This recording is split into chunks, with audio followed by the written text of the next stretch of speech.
Saya Muhammad Andriansyah, saya Franchise Business Development Manager dari PT Sumber Alvaria Trijaya, pemegang merek Alfamart.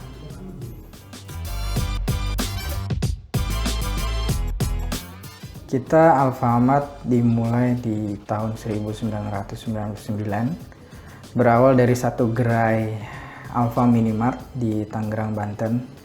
Dari sana cikal bakal adanya Alfamart. Lalu di tahun 2001 itu Alfa Minimart berubah nama menjadi Alfamart yang saat ini kita kenal. Berjalan waktu seiring dengan perkembangannya Alfamart, di tahun 2009 Alfamart memberanikan diri untuk melantai di Bursa Efek Indonesia. Sehingga hingga saat ini Alfamart kami sebagai perusahaan terbuka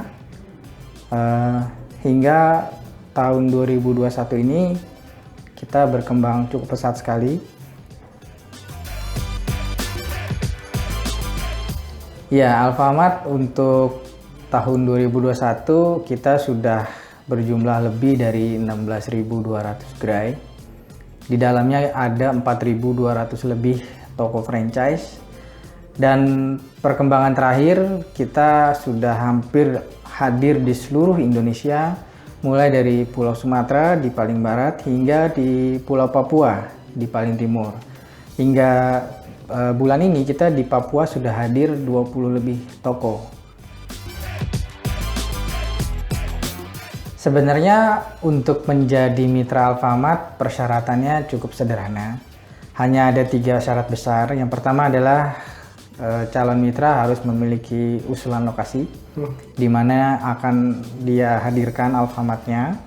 Yang kedua adalah mitra harus memiliki dana investasi, itu mulai dari 500 jutaan, itu belum termasuk biaya renovasi. Dan yang terakhir itu mitra harus memiliki badan usaha beserta dengan perizinannya secara lengkap. Jadi tahapannya adalah pertama pendaftaran lokasi, nanti lokasinya akan kami survei untuk potensinya, kompetisi maupun perizinan. Lalu nanti kita juga akan siapkan proposal, di mana dalam proposal itu ada kajian mengenai lokasinya, ada renovasi, gambar renovasi, biaya-biaya investasinya, lalu juga ada proyeksi keuangan. Gitu. Setelah nanti proposalnya disetujui oleh calon mitra, barulah nanti kita akan mengurus perizinan, memulai renovasi, menandatangani perjanjian waralaba. Hingga terakhirnya adalah kita persiapan untuk pembukaan toko. Kurang lebih tahapannya dari sejak survei sampai ke pembukaan toko itu kita ambil rata-rata mungkin sekitar 2-4 bulan. Untuk investasi di Alfamart ini kita bicaranya ada beberapa tipe toko. Ada tipe toko paling kecil tipe 9, ada tipe 18 rak, ada tipe 36 dan tipe 45 rak. Memang Alfamart yang paling umum adalah di tipe 45 rak. Gitu. Untuk tipe 45 rak sendiri itu investasinya 500 jutaan, itu belum termasuk biaya tempat dan biaya renovasinya. Dari 500 jutaan itu di dalamnya sudah ada franchise fee, itu senilai 45 juta untuk 5 tahun kerjasama. Lalu ada biaya pembelian peralatan seperti rak, meja kasir, komputer, AC. Lalu juga di dalamnya ada biaya untuk pengurusan perizinan gerai. Gitu, kurang lebih breakdownnya seperti itu. Jadi untuk biaya investasi yang tadi saya sebutkan itu belum termasuk biaya dari gedungnya sendiri dan juga biaya renovasinya. Gitu. Karena kami beranggapan bahwa investasi di bisnis minimarket itu berbeda dengan investasi di properti. Jadi ketika calon mitra membuka Alfamart, dia langsung sekaligus investasi di 2 item, yaitu investasi minimarket dan investasi di propertinya sendiri. Pada prinsipnya usulan lokasi itu bisa didaftarkan sebanyak mungkin dari calon mitra. Calon mitra tidak diharuskan untuk memiliki atau menguasai terlebih dahulu lokasinya ketika proses pendaftaran. Jadi kalau misalkan ada lokasi yang memang ingin dibeli atau ingin disewa, silakan untuk disurvei terlebih dahulu. Sehingga kami bisa mengeluarkan hasil survei, feasibility study-nya. Jadi dari calon mitra itu tidak membeli properti seperti membeli kucing dalam karung. Jadi ketika dia membeli atau menyewa properti, sudah ada kepastian bahwa bisnis Alfamart bisa hadir di lokasi yang diusulkan tersebut. Kurang lebih seperti itu bantuan yang bisa kami berikan. Jadi memudahkan calon mitra yang belum memiliki lokasi dari awal, ketika baru saja lihat-lihat ada lokasi yang diminati, itu bisa langsung di survei kepada kami. Untuk sewanya sendiri sebagai biayanya itu akan diperhitungkan pada proposal atau feasibility study-nya. Gitu. Kita akan sampaikan dengan biaya sewa segini, dengan investasi tadi 500 jutaan, apakah bisnis ini visible atau tidak, memungkinkan nggak, menarik atau tidak, itu akan kami sampaikan secara terbuka kepada mitra. Investasi yang tadi itu memang belum termasuk barang dagangan. Gitu. Jadi pada saat pembukaan gerai waralaba Alfamart itu ada 2 orang atau 2 pihak yang berinvestasi. Dari calon mitra atau masyarakat itu berinvestasi yang tadi 500 jutaan, itu hampir sebagian besar untuk keperluan pembelian aset.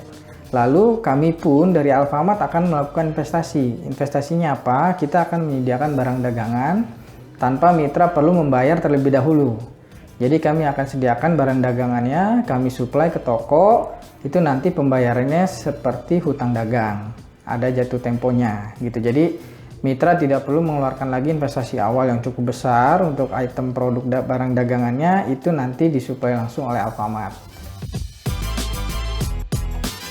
Tata letak produk ya, atau display atau merchandising di gerai Alfamart itu semuanya sudah memiliki standar. Jadi untuk tipe 9 rak, tipe 18, 36, dan 45 rak sudah ada standar tata letak barang yang memang kami standarisasi. Gitu. Untuk lokasi toko di stasiun, dengan di pemukiman juga tata letaknya tentunya akan berbeda. Sehingga franchisee dalam hal ini tidak perlu memikirkan lagi di mana dia harus meletakkan barang dagangannya. Itu sudah kami standarisasi, di mana non-food akan berada, di mana food akan berada. Itu sudah kami standarisasi dan tentunya itu memudahkan calon konsumen dalam mencari kebutuhan belanjanya mereka. Kita Alfamart sendiri punya standar berapa sih luasan ataupun lebar yang ditentukan. Untuk saat ini kalau Alfamartnya di pinggir jalan atau yang tadi tipe 36 dan tipe 45 rak, itu kita mensyaratkan lebar tampak depannya itu minimal 12 meter dengan luas bangunan lantai 1 itu kurang lebih 150 sampai 200 meter persegi. Itu belum termasuk dari area parkir.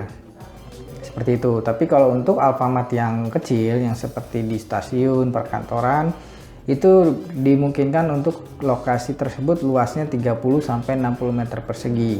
Karena memang item yang dijual berbeda dengan yang di pinggir jalan. Kalau yang di lokasi spesifik, item yang dijual itu lebih banyak memang makanan dan minuman saja.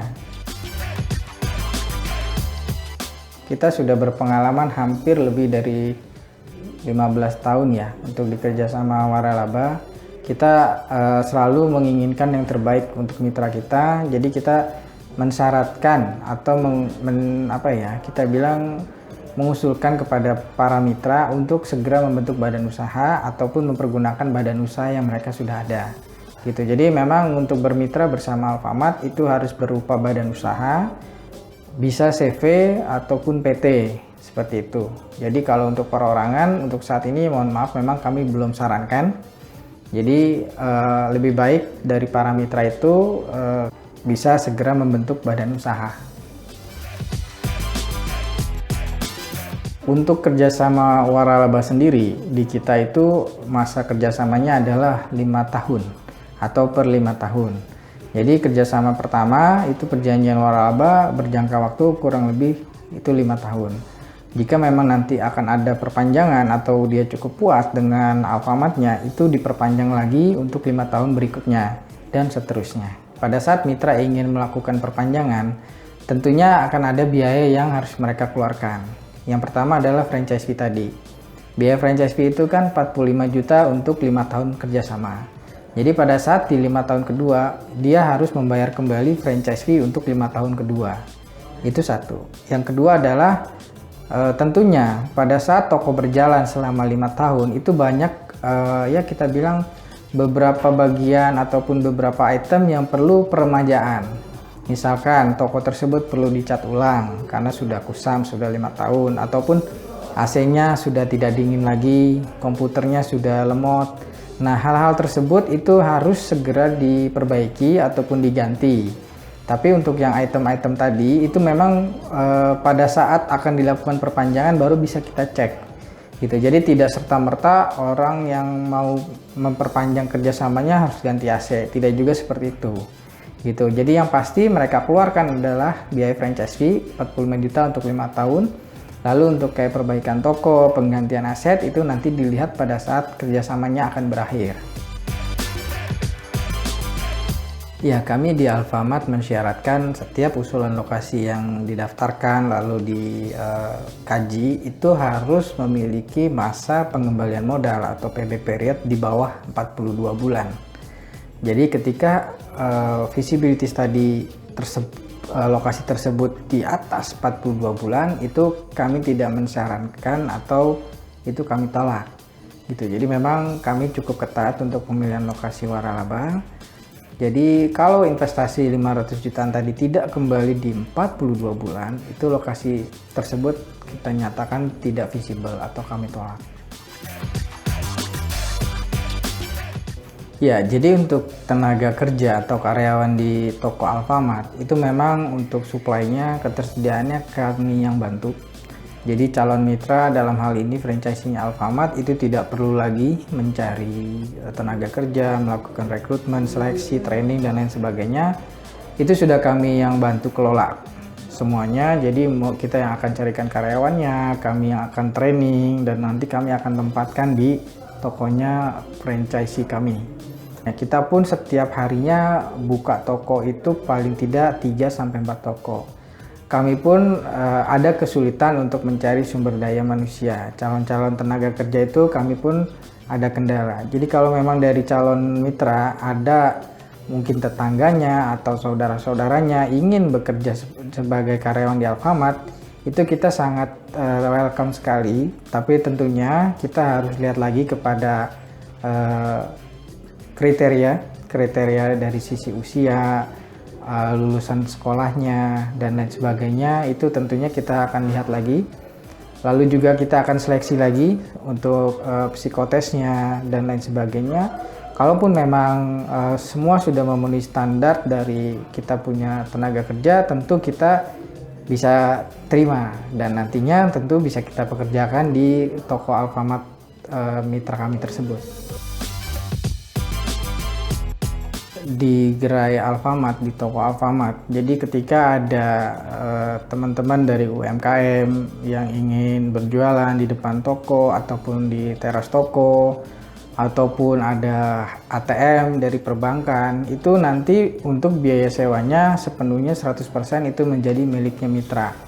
Gitu. Jadi kami dari Alfamart hanya membantu dari sisi ketertiban, membantu mengawasi, mengelola, dan juga untuk administrasinya, pembayarannya, perjanjian sewanya, pembayaran pajak, dan lain sebagainya. Tapi untuk biaya sewanya sendiri itu 100% milik mitra. Jadi kita tidak akan mengambil apapun dari sana. Pada prinsipnya kita menerima semua jenis UMKM, asalkan apa yang dia perjualbelikan itu tidak tersedia di gerai Alfamart. Gitu. Jadi kalau memang sudah tersedia di dalam, misalkan dia jual minuman kemasan merek tertentu dan memang ada di Alfamart, itu kita tidak perkenankan dia untuk berjualan di depan Alfamart. Selama item yang dia jual tidak ada di Alfamart, itu kami sangat senang sekali dia bisa hadir di sana. Para teman-teman UMKM itu bisa langsung mendaftarkan usahanya, mendaftarkan dirinya untuk berjualan di depan Alfamart, langsung saja masuk ke dalam toko, lalu sampaikan ingin menyewa teras, nanti dari teman-teman toko akan follow up, ataupun nanti ada tim tertentu, ada tim khusus namanya tenant relation, itu akan menghubungi si UMKM tadi, nanti akan dipaparkan seperti apa syarat dan ketentuannya, biayanya, ukuran luasannya, dan lain sebagainya. Hampir sebagian besar UMKM yang bermitra, yang berjualan di dalam Alfamart itu kebanyakan produknya adalah produk makanan kering. Gitu, jadi seperti kerupuk, keripik, dan lain sebagainya. Di setiap daerah itu memang kan ada ciri khas makanan-makanan atau kuliner daerah tersebut. Dan itu pun dicari oleh pengunjung atau pelanggannya Alfamart. Jadi kita sangat senang sekali kalau ada mitra UMKM yang memang bisa mensuplai kebutuhan kami tersebut. Persyaratannya sebenarnya ini persyaratan umum yang memang pasti disyaratkan. Yang pertama, produk makanan tersebut tentunya harus ada halalnya, harus ada izin edarnya, BPOM dan lain sebagainya, ada ingredients ataupun kandungannya dan lain sebagainya. Dan yang paling penting ini memang yang menjadi tantangan bagi mitra UMKM adalah kepastian untuk stok distributionnya ataupun stoknya, karena ketika dia ingin bermitra dengan Alfamart dan Alfamart setuju, berarti dia harus sudah siap dengan stok level ataupun stok yang harus dia penuhi. Di toko kami misalkan katakan disyaratkan ada 5 bungkus, berarti dikali misalkan 1000 toko dia harus sediakan gitu. Jadi memang tantangannya adalah para mitra UMKM ini kesulitan jika memang harus mensuplai dalam jumlah yang cukup besar. Kita memang grup perusahaan ya. Jadi kalau Alfamart itu induk perusahaannya, kita memiliki anak perusahaan yang bernama Alfamidi. Jadi Alfamart dan Alfamidi itu masih satu grup, walaupun beda manajemen, beda segmentasi, dan beda strateginya. Itu sama-sama masih satu grupnya Alfamart. Ya, jadi kalau untuk Alfamidi sendiri itu memang marketnya ke masyarakat medium up.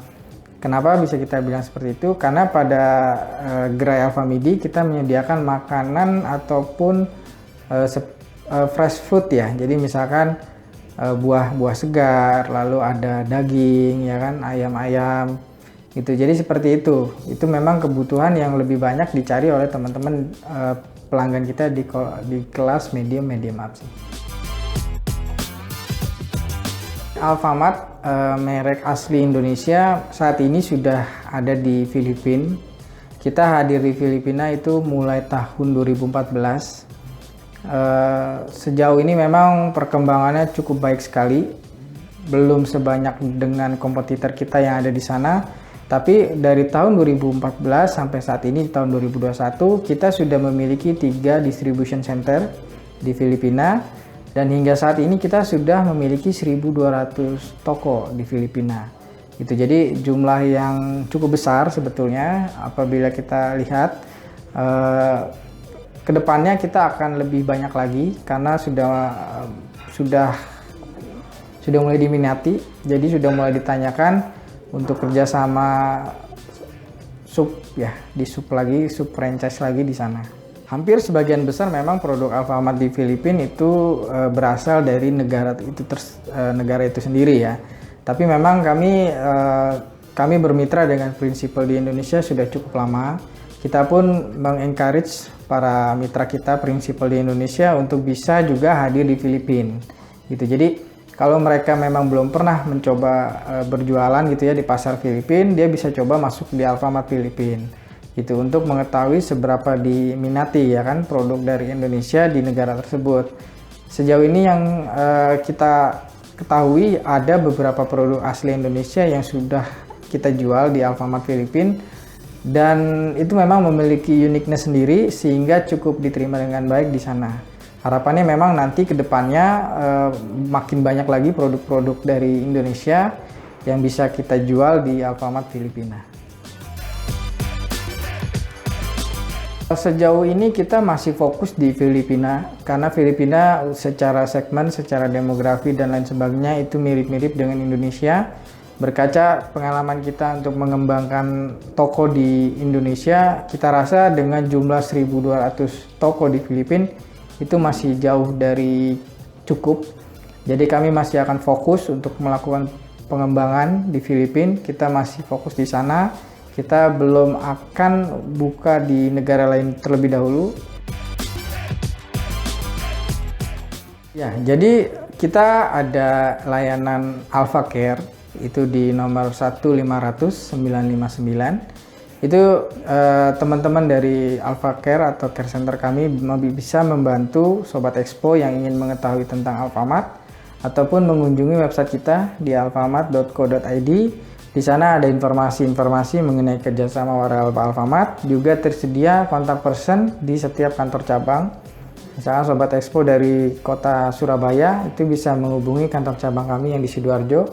Itu tersedia di halaman website kami di alfamart.co.id ataupun tadi bisa melalui Alpha Care di 1500959. Terima kasih, silakan datang kembali. Info Franchise and Business Concept 2022, ready, get set, and grow.